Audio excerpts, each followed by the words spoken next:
ক্রিকেটের পতন, ফুটবলের নবজাগরণ, অহংকারের মূল্য দিচ্ছে বাংলাদেশ ক্রিকেট।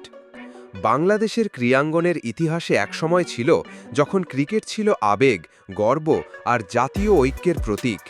১৯৯৭ সালে আইসিসি ট্রফি জয়, ২০০৫ সালে অস্ট্রেলিয়াকে হারানো, ২০১৫ বিশ্বকাপের কোয়ার্টার ফাইনাল, একের পর এক সাফল্যে আমরা মনে করেছিলাম বাংলাদেশ ক্রিকেট এক স্বপ্নযাত্রায় আছে। কিন্তু আজ সেই স্বপ্ন যেন ভেঙে চুরমার। মাঠে বারবার ব্যর্থতা, টিম ম্যানেজমেন্টের বিশৃঙ্খলা, সিনিয়র ক্রিকেটারদের একচেটিয়া আধিপত্য এবং সবচেয়ে দুর্ভাগ্যজনক অহংকারে ভরা মনোভাব আমাদের ক্রিকেটকে পিছিয়ে দিচ্ছে। অহংকারে পতনের গল্প।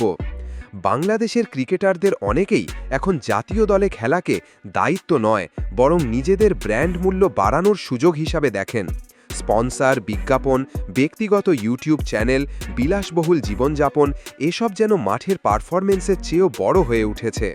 মাঠে পরিশ্রম নেই, ফিটনেসে ঘাটতি, অথচ সামাজিক মাধ্যমে দম্ভক্তি, এ এক ভয়ানক বাস্তবতা। তরুণ প্রজন্ম যখন দেখে তাদের প্রিয় তারারা দলের হারে ব্যথিত না হয়ে হাস্যরস করছেন, তখন ভক্তদের হৃদয়ে জন্ম নেয় ক্ষোভ, আর এই ক্ষোভই এখন রূপ নিচ্ছে বিমুখতায়। অভ্যন্তরীণ গণ্ডগোল ও দলগত সংকট। বাংলাদেশ ক্রিকেট বোর্ডের নীতি নির্ধারকদের একচেটিয়া সিদ্ধান্ত, সিনিয়র জুনিয়র বিভাজন, কোচ পরিবর্তন নিয়ে নাটক, এসব মিলেই তৈরি করেছে এক বিষাক্ত পরিবেশ। খেলোয়াড়রা একে অপরের প্রতি শ্রদ্ধাশীল নন, টিম স্পিরিটের ঘাটতি চোখে পড়ার মতো। যেখানে বিশ্বের অন্য দলগুলো সামনে এগিয়ে যাচ্ছে তথ্য প্রযুক্তি ও কৌশল নির্ভর আধুনিক ক্রিকেটে, সেখানে বাংলাদেশ দল এখনও অনেকাংশে অগোছালো, আত্মবিশ্বাসহীন এবং ভবিষ্যৎ পরিকল্পনাহীন। ফুটবলে নবজাগরণ, আশার আলো। অন্যদিকে দীর্ঘদিন অবহেলার শিকার ফুটবল আজ নতুন করে আলো ছড়াচ্ছে। এক সময় বাংলাদেশ ফুটবল ছিল দক্ষিণ এশিয়ার অন্যতম শক্তিশালী দল, কিন্তু সময়ের সাথে সাথে সেটাও হারিয়ে গিয়েছিল। এখন সেই হারানো সিংহাসন পুনরুদ্ধারে দেখা যাচ্ছে চেষ্টার প্রতিফলন। তরুণদের আন্তরিকতা ও লড়াই। জাতীয় দলের নতুন প্রজন্মের খেলোয়াড়রা যেমন জামাল ভুঁইয়া, সাদ উদ্দিন, মতিন মিয়া, তারা মাঠে প্রাণবন্ত পারফরমেন্স দিয়ে প্রমাণ করছেন প্রত্যাশা যদি হয় আন্তরিক, তাহলে সীমিত সামর্থ্য দিয়েও জয় সম্ভব। কোচ হ্যাভিয়ের কাবরেরার মতো পেশাদারদের হাতে দল গঠনের দায়িত্ব থাকায় ফুটবলে এখন আছে কাঠামোগত উন্নয়নের ছাপ। অনুশীলনের মান বেড়েছে, খেলোয়াড়দের মাঝে ডিসিপ্লিন এসেছে। সবচেয়ে বড় কথা, তারা এখন দেশের পতাকার জন্য সত্যিকারের লড়াই করে। দর্শকের হৃদয় জয় করছে ফুটবল।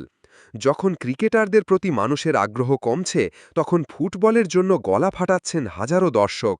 স্টেডিয়াম ভরে উঠছে, সামাজিক মাধ্যমে আলোচনা হচ্ছে ফুটবল কেন্দ্রিক, এবং মিডিয়ায় ফিরে আসছে ফুটবল সংক্রান্ত প্রোগ্রাম।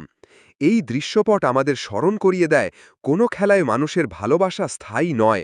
যতদিন খেলোয়াড়রা দায়িত্বশীল, ততদিনই তারা ভক্তের হৃদয়ে জায়গা করে নিতে পারে। উপসংহার: সময় এখন আত্মসমালোচনার। বাংলাদেশের ক্রিকেটের জন্য এটি একটি সতর্ক বার্তা। যে অহংকারে ভর করে দেশের খেলাধুলাকে একদিন বিশ্ব দরবারে তুলে ধরা হয়েছিল, সেই অহংকারই এখন পতনের মূল কারণ হয়ে দাঁড়িয়েছে। ক্রিকেটারদের বুঝতে হবে, ভক্তদের ভালোবাসা তাদের প্রাপ্য নয়, অর্জনের বিষয়। অন্যদিকে ফুটবল দেখিয়ে দিচ্ছে দায়িত্ব, পরিশ্রম ও সম্মানের সঙ্গে দেশের প্রতিনিধিত্ব করলে নতুন করে ভালোবাসা অর্জন সম্ভব। আজ বাংলাদেশের ক্রীড়াঙ্গনে এক মোড় বদলের সময়।